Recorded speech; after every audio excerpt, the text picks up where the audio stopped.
Cesarean birth.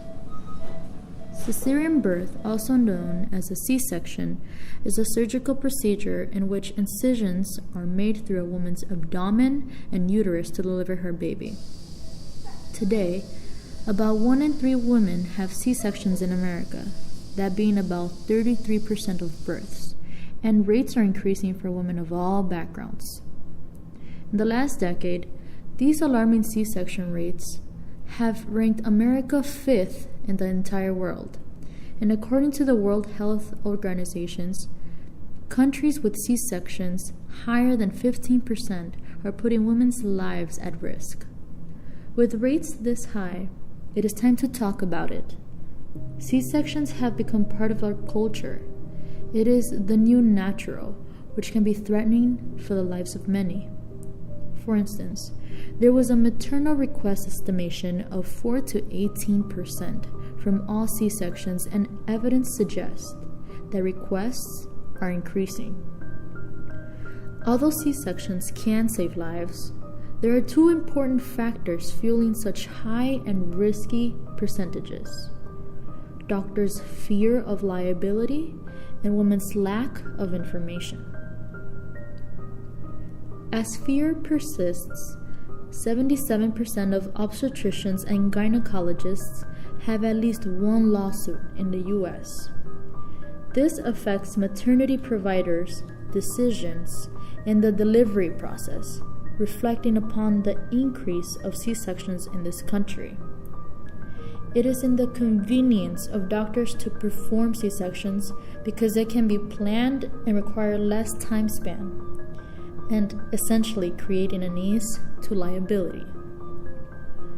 While more convenient for doctors, C-sections cost twice as much compared to vaginal birth, but require longer recovery times for mothers, which can be problematic.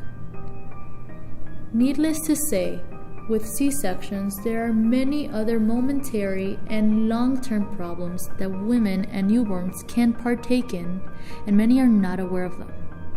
Some major implications mothers can experience are longer physical recovery by 5 or more weeks, infected uterine tissues, which are nearly 40% of women, and maternal mortality chances, which are 3.3 to 3.6 times higher than vaginal birth.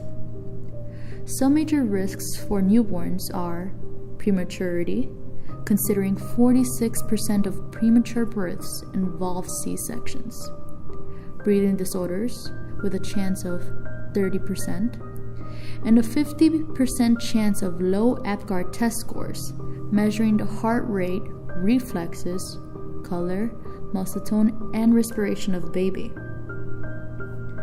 While the risks are endless, it is important to also recognize that these problems can become long-term financial and emotional burdens for families. Together, we must reduce the C-section percentages and care for the life of mothers and newborns.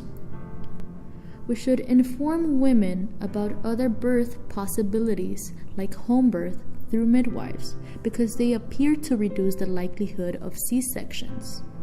Secondly, we must require hospitals to post their C-section rates, thus allowing women to know what they may get into. And finally, to not submit to medical decisions as to what is medically necessary. It is time to break free. It is time to question, regardless of our identities.